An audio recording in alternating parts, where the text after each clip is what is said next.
Hello student, good morning.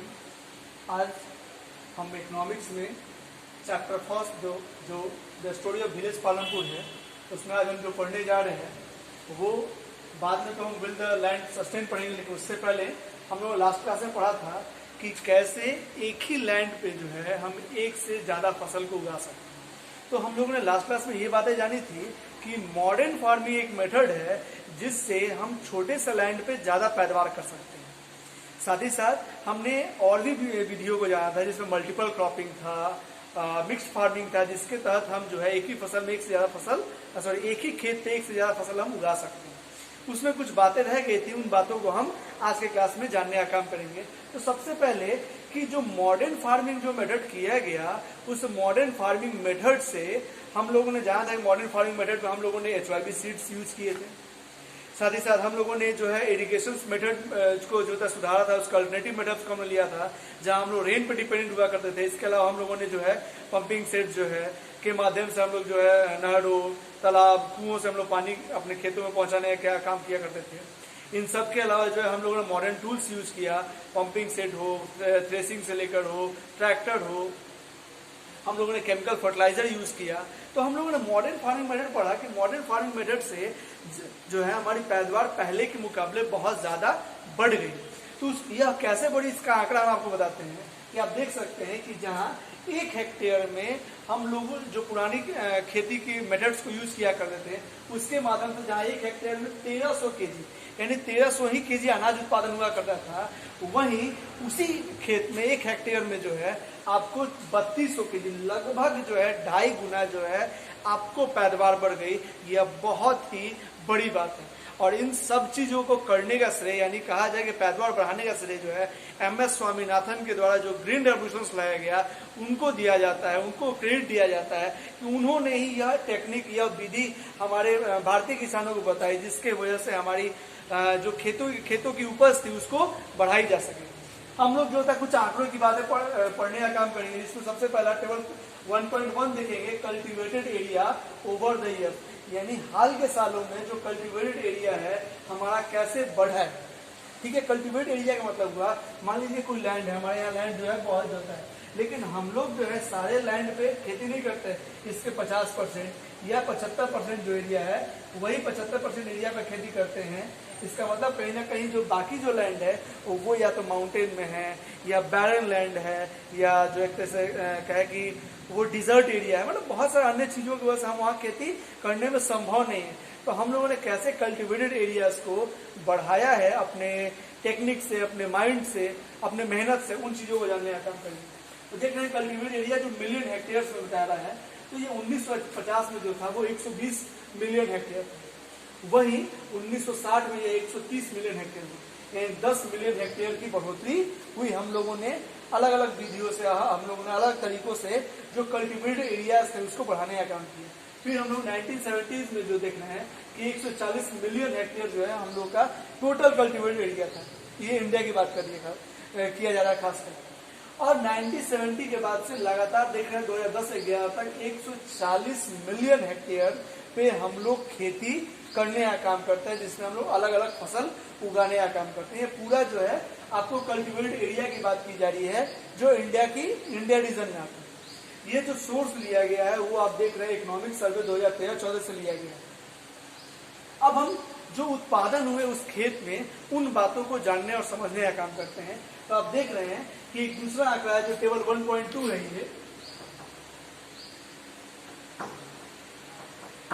Table 1.2 जो है वो बताने का काम कर रहा है कि कैसे जो है साल दर साल जो है प्रोडक्शंस को बढ़ाया गया। तो वो आप देख रहे हैं 1965 टू 1966 यानी 1965 से 66 में जो दाल का उत्पादन था वो 10 जो था, और वो गेहूं का उत्पादन भी 10, जो एक तरह से जो यहाँ मिलियन टन की बात हो रही होगी। तो यहाँ 1971 में देख रहे हैं दो टाइम्स बढ़ा, 2 टाइम्स नहीं, इसको 10 से 12 हुआ और यहाँ 24 देखने को मिला। यानी देख रहे हैं आपको गेहूं के उत्पादन में लगभग 2.5 गुना वृद्धि हुई 1965 के मुकाबले। उससे ठीक कहा जाए 5 साल बाद जो था 1970-71 में, वहीं उसके 10 सालों बाद देखा गया कि जो दलहन के उत्पादन थे उसमें मतलब 1% की कमी हुई। वहीं इसमें आप देख रहे हैं लगभग जो है प्रोडक्शन ऑफ व्हीट में 36 से लगभग इसमें जो है आप देख सकते हैं कि आधा गुना जो कहा जाए कि 24 से 36% का इंक्रीजमेंट देखने को मिला। 90 में 1990 91 में 14 जो होता है यहाँ बहुत अच्छा देखने को 80 से जो होता है आपको 90 के बीच में। और वहीं आप देखिए जो गेहूं के 36 से 55 है। वहीं 2001 में 10 साल बाद फिर आंकड़ा जो देखने को मिला वो है 11, फिर घटा उत्पादन। और फिर यहाँ जो है अगर हम बात करते हैं गेहूं के उत्पादन तो वो 70 हुआ। वहीं 10 से 11 में देखें तो ये 18 हुआ, यानी बहुत ज्यादा 10 सालों में उत्पादन देखने को मिला। दलहन के उत्पादन जो है वो बढ़ते हुए देख रहे हैं और वहीं गेहूं का उत्पादन लगातार बढ़ रहा है। इसमें घटना नहीं देख रहे, लेकिन दलहन के उत्पादन में घटना या बराबर देख रहे हैं। इसका रीजन ये होता है कि गेहूं जनरली जो है उसको पानी कम जरूरत होती है। गेहूं के फसलों को जनरली पानी की जरूरत कम होती है। वहीं दलहनी पौधे को अगर हम कहें तो पानी की ज्यादा जरूरत होती है। अगर हम कहें रहर तो रहर में कम है, लेकिन वही बाकी अदर जैसे मसूरी है, आपको जो है चना है, जो है ये सब की ज्यादा जरूरत होती है। और कई बार जो है पानी यानी वर्षा कम हुई या जो होता है नेचुरल डिजास्टर्स की वजह से जो होता है फसल मारे जाते हैं। आप अक्सर जानते हैं कि हमारे यहाँ फसल जो है हर एक साल 2 सालों पे जो है फसल की पैदावार जो है किसी तरह के, चाहे वो दलहनी पौधे हो, आपको अनाज के हो, चाहे वो कैश क्रॉप हो, कोई भी हो। अक्सर मैं एक एग्जाम्पल देता हूँ प्याज का। जो आप प्याज की कीमत देखते हैं हर साल 2 सालों पे अप डाउन होता है। 100 रुपए के जी, 150 रुपए के जी तक चला जाता है। दाल का जो है 80-90 रुपए रहता है नॉर्मल दिनों में, और वहीं कभी कभी 200-250 रुपए के जी चला जाता है। इसका कहीं ना कहीं मतलब जो होता है फसल खराब हुआ, नेचुरल डिजास्टर या तो फ्लड जो होता है आपको साइक्लोन या ड्रॉट, ये 3 मेजर कारण है जिसकी वजह से। और चौथा सबसे बड़ा कारण है पानी की तो नहीं होना है, वर्षा का जो होता है सही तरीके से नहीं होना जो होता है वो कहीं ना कहीं फसल को बर्बाद करने में या फसल का जो उत्पादन है वो कम करने में यह सबसे बड़ा फैक्टर देखने को मिलता है। तो आपने आज के एक जो होता है क्लास में जो है इन 2 बातों को समझने का काम किया। अब हम जो अगला टॉपिक देखने का काम कर रहे हैं, और यह जो सोर्स लिया गया सबसे पहला directorate of economic and statistic department of agriculture and cooperative 2010 से 11 के आंकड़े के अनुसार यह बातें निकल के आई। चलिए अगला जो टॉपिक है वो है विल द लैंड सस्टेन। क्या हम जो यह मॉडर्न फार्मिंग कर रहे हैं, इस मॉडर्न फार्मिंग करने से वह लैंड इन सारे जो हम फर्टिलाइजर्स को, केमिकल फर्टिलाइजर्स को डाल रहे हैं, HYV सीड्स को यूज कर रहे हैं, तो क्या लैंड जो है इस चीजों को सस्टेन कर पाएगा? तो हम देखेंगे कि नहीं। हम लोग ज्यादा से ज्यादा उत्पादन करने के लिए, आप देख रहे हैं कि जो है गेहूं का उत्पादन लगातार बढ़ा है, दलहन का उत्पादन भी पहले के मुकाबले बहुत बड़ा है। तो यानी कहने का मतलब यह कि हम उत्पादन बढ़ाने के लिए जो है HYV सीड्स का यूज कर रहे हैं, केमिकल फर्टिलाइजर्स का यूज कर रहे हैं। इन सब के माध्यम से हम लोगों ने उत्पादन तो बढ़ाया, सही पानी दिया जा रहा है, लेकिन कहीं ना कहीं हम लोग लैंड को पॉल्यूट भी कर रहे हैं। और पॉल्यूट करने का जो रीजन है वो यह है कि हम लोग जो केमिकल फर्टिलाइजर, जनरली हम उसे यूरिया का नाम देते हैं, या इंसेक्टिसाइड्स हुए या पेस्टिसाइड्स होते हैं, इन चीजों का हम लोग बहुत ज्यादा यूज करते हैं। यह कैसे, इन बातों की हम बात करते हैं। जैसे एक सिंपल एग्जांपल हम बात करते हैं, तो अगर सपोज 1 हेक्टेयर पे जो है, सपोज मैं ये बात कर रहा हूँ, ये ऐसा हो नहीं सकता, जो एक एग्जांपल लेकर बता रहा हूँ आपको कि अगर सपोज जो है आपको 1 हेक्टेयर में 1 केजी का जो है यूरिया का डालना है आपको केमिकल फर्टिलाइजर, तो क्या करता है जो दुकानदार है वो उसको सरकार के द्वारा बनाया गया या जो कंपनी है वो बता रही है कि 1 केजी ही डालना है, लेकिन जो है जो आपको दुकानदार है वो अपना बिक्री ज्यादा होने के लिए बोलता है किसान को जो है कि आप 1 केजी से जो है 1100 ग्राम या जो है लगभग जो होता है 1250 ग्राम ले जाए, जिससे आप ज्यादा प्रोडक्टिविटी की देखिए। अब किसान सोचता है कि 1250 ग्राम बोल रहा है तो क्यों ना थोड़ा सा और 50 ग्राम बढ़ा दिया जाए। इसका मतलब जहां 1 हेक्टेयर में 1 केजी यूरिया से आपका काम हो जाना था, आपने 250 या 350 ग्राम जो है उसमें ज्यादा केमिकल फर्टिलाइजर यूज किया। अब इससे क्या हुआ, प्रोडक्टिविटी तो बढ़ा, लेकिन साथ ही साथ जो है वह प्रोडक्टिविटी बढ़ा यानी अनाज की क्षमता बढ़ा, अनाज को, लेकिन वो अनाज को बढ़ा वो उसमें जो एक तरीके से वो केमिकल फर्टिलाइजर उसमें डाइल्यूट फॉर्म में गया, और वह जो है हमारे जो था भोजन तक है, और हम उससे जो है कई तरह के बीमारियों के शिकार। यही नहीं, लैंड भी जो है एक समय के बाद जो है वो बंजर हो जाता है, एक तरह से क्या है उसकी जो फर्टिलिटी है वो कम हो जाती है। और यह हाँ, लगभग जो होता है इंडिया के मैक्सिमम जगह ऐसा देखने को मिला है। खासकर जो मॉडर्न फार्मिंग का मेथड्स हैं वो पंजाब और हरियाणा जैसे राज्यों ने जो होता है इसको बहुत ज़्यादा यूज़ किया। फिर बाद में यूपी, बिहार या कहें तो अन्य राज्यों ने भी इसको यूज़ किया। लेकिन सबसे ज़्यादा अगर मॉडर्न फार्मिंग के मेथड्स को अगर देखा जाए तो वो पंजाब और हरियाणा है, जिसकी वजह से वहाँ गेहूँ और धान की जो फसल है या पैदावार कहें तो वो बहुत ज़्यादा देखने को भी मिलती है। तो वहाँ क्या देखने को मिला कि इससे जो लैंड में हम लोगों ने केमिकल फर्टिलाइजर्स डाला या पेस्टिसाइड्स डाला कि जिससे खरपतवार ना उगे, इंसेक्टिसाइड्स का यूज किया कि जिससे कीड़े ना लगे। अब यह हम लोगों ने ज्यादा क्वांटिटी में इसको मिला दिया अपने फायदे के लिए, जिसके वजह से लैंड तो पॉल्यूट हुआ, लैंड की फर्टिलिटी कम जो होता है कम हुई, दूसरी तरफ वो हमारे बॉडी को इफेक्ट किया। और आप जानते हैं कि जो कैंसर जैसी समस्याएं जो हैं वो देखने को मिल रहे हैं आपके सोसाइटी में। आपके सोसाइटी में आप जहां रहते हो उसमें 100 में से कम 2-4 लोगों को जरूर कैंसर हो।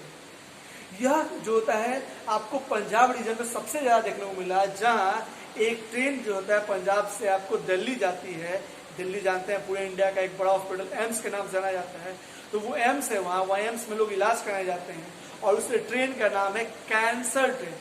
कैंसर ट्रेन का नाम इस वजह से क्योंकि वो उस ट्रेन से जो मैक्सिमम लोग जाते हैं इलाज करने के लिए एम्स में, उसमें ज्यादातर जो पेशेंट होते हैं वो कैंसर के होते हैं। यानी देखा जाए तो 10 में से 1 या 2 आदमी जो है वहाँ पंजाब में आपको कैंसर से पीड़ित है। यानी उन्होंने जो है अपने प्रोडक्टिविटी को बढ़ाने के लिए, अपने खेतों की प्रोडक्टिविटी बढ़ाने के लिए, ज्यादा से ज्यादा फसल के उत्पादनों को बढ़ाने के लिए, ज्यादा मुनाफा कमाने के लिए उन लोगों ने केमिकल फर्टिलाइजर, पेस्टिसाइड, इंसेक्टिसाइड्स का यूज किया, जिसका खामियाजा उन जैसे किसानों को तो भुगतना ही पड़ा, साथ साथ लोगों को भी भुगतना पड़ा। कैंसर या अन्य जैसे उसकी जैसी समस्या, अन्य जैसी समस्याएं भी देखने को मिली।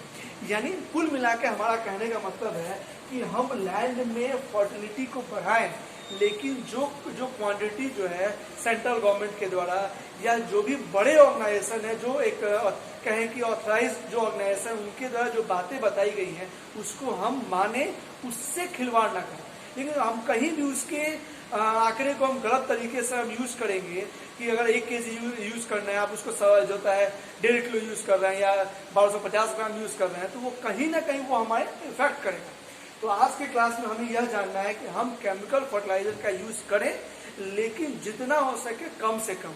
आज आप देख रहे हो आजकल एक ट्रेंड बहुत चल रहा है ऑर्गेनिक फार्मिंग। ऑर्गेनिक फार्मिंग क्यों?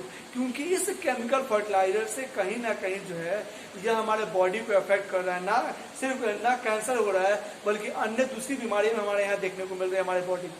तो क्यों ना जो है हम लोग ऑर्गेनिक फार्मिंग की तरफ बढ़े, यानी केमिकल फर्टिलाइजर्स को जो है हम लोग कम यूज करके या नहीं यूज करके जो है हम लोग ऑर्गेनिक तरीके से है फार्मिंग को बढ़ाएं, फार्मिंग के उत्पादन को बढ़ाएं, जिससे हमारा बॉडी भी एक तरीके से हेल्दी रहेगा, हमें कोई बीमारी भी नहीं होगा, और दूसरी तरफ हमारा लैंड जो है वो भी उसकी फर्टिलिटी बनी रहेगी, वो भी किसी तरह का बंजर या किसी तरह की उसकी फर्टिलिटी लो नहीं देखने को मिलेगी।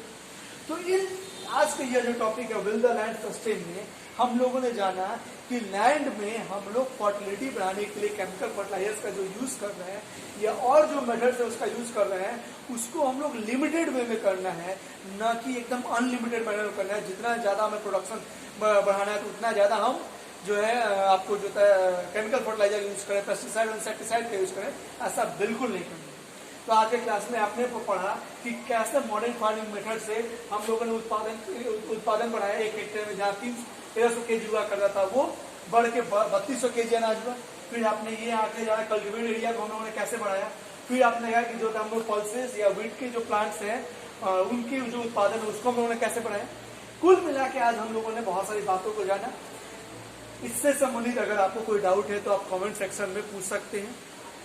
नेक्स्ट क्लास में नेक्स्ट टॉपिक की तरफ बढ़ेंगे।